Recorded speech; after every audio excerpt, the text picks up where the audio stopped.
जाणटेपणान छत्रपती शिवाजी महाराजांची बदनामी करपी उदय भेंब्रेन आता उलोवचे बंद करचे।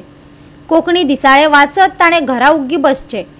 तशेंच शिवाजी महाराजांचो अपमान केला अशें म्हणत उदय भेंब्रेन गोंयकारांची जाहीर माफी मागची अशें म्हापशेच्या शिवप्रेमींनी जाहीर सभेंतल्यान मागला। ब्रह्मास्त्रकार आणि गोयचो विचारवंत ॲडव्होकेट उदय भेंब्रेन छत्रपती शिवाजी महाराजांच्या गोयच्या योगदानाचेर भाष्य केल्या उपरांत तो वादाचो मुद्दो जालो। भेंब्रे हांच्या घरा वचून कांय हिंदुत्ववाद्यांनी जाब विचारलो। त्या उपरांत भेंब्रेच्या विरोधात निषेध सभा मराठी मोगी आणि शिवप्रेमी घेवपाक लागल्यात। म्हापशा हुतात्म्या चौकांतय निषेध सभा जाली। निषेध व्यक्त करण्यासाठी आम्ही इथे जमलो आहोत। जास्त काही बोलणार नाही, पण तरी सुद्धा एकदम वाईट वाटतं की झोपलेल्या माणसाला सुद्धा आपण उठू शकत नाही। हे जे आमचे उदय भेंब्रे जे आहेत ना, ते स्वतःला मोठे विचारवंत समजतात।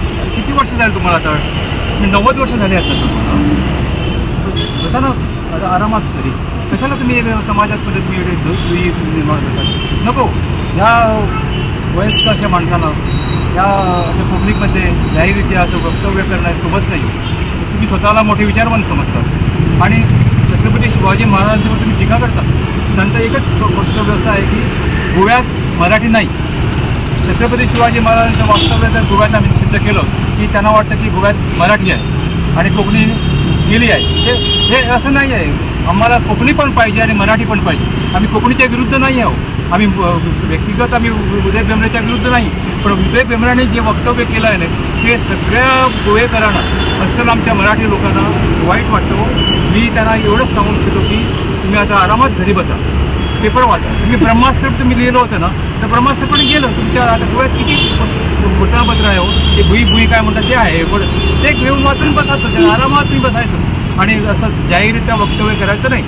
सर्वप्रथम जे लोक उदय भेंब्रेच्या घरी गेले त्यांचा पण मी या ठिकाणी निषेध करतो। कारण ज्या पद्धतीने त्यांनी त्यांच्या घरी जाऊन तिकडे तो धिंगाणा घातला, ते छत्रपती शिवाजी महाराजाला चरित्राला अनुसरून नसताना ते वक्तव्य त्यांनी त्या ठिकाणी जाऊन ते करता कामा नये होतं। त्याला माध्यम दुसरं होतं, त्या माध्यमातून त्याला विचार त्यांनी आपला ठेवला पाहिजे होता, पण ते चुकीच्या माध्यमातून गेल्यानंतर मी ते या ठिकाणी त्यांचा पण निषेध करतो।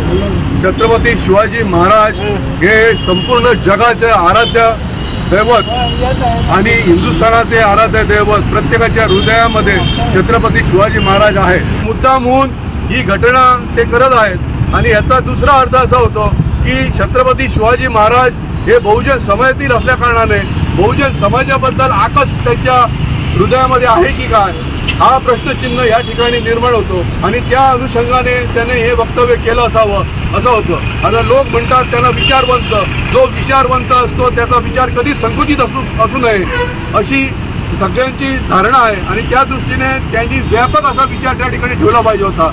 डॉक्टर पांडुरंग पिसुर्लेकर या पुस्तकामध्ये पान नंबर 78 हे पान त्यांना कसं काय चुकलं? एक तर ते पान त्यांच्या पुस्तकातून गायब झालेलं असायला पाहिजे, नाहीतर ते मुद्दामहून त्यांनी ते पान वाचायला ते विसरले असणार। आणि त्यासाठी माझी त्यांना विनंती आहे की त्यांनी पांडुरंग पिसुर्लेकर परत एकदा संपूर्ण वाचावं आणि नंतर आपले विचार लोकांसमोर ठेवावे। बंधू संदेश प्रभुदेसाई यांनी छत्रपती शिवाजी महाराजाबरोबर उदय भेंब्रेची तुलना केली, ही एकदम नैदिनीय आहे। कारण उदय भेंब्रे आणि छत्रपती शिवाजी महाराज हे एक असू शकत नाही। छत्रपती शिवाजी महाराजांच्या नखाची सुद्धा सर उदय भेंब्रेला असू शकत नाही, अशी तुलना या ठिकाणी करणं, म्हणून मी संदेश प्रभुदेसाई यांचाही मी निषेध या ठिकाणी करतो। छत्रपती शिवाजी महाराजांचा ज्या माणसाला इतिहास माहीत नाही अशा माणसांनी कधीच बोलू नये। स्वतःला मोठा साहित्यिक समजणारे उदय भेंब्रे यांनी छत्रपती शिवाजी महाराजांच्या संदर्भात जे विधान केले, अर्धवट माहितीवर अर्धवट इतिहासावर, अशा माणसाचा निषेध या म्हापसा शहरात छत्रपती शिवरायांच्या पुतळ्याच्या साक्षीनं आज या ठिकाणी आम्ही उदय भेंब्रे यांचा जाहीर निषेध करतो। त्यांनी जाहीर शिवरायांचे जे भक्त आहेत शिवप्रेमींची त्यांनी जाहीर माफी मागावी। गोवा 365 खातीर नितीक्षा गावकार, जवाहर बर्वे आणि ओमकार देशप्रभू।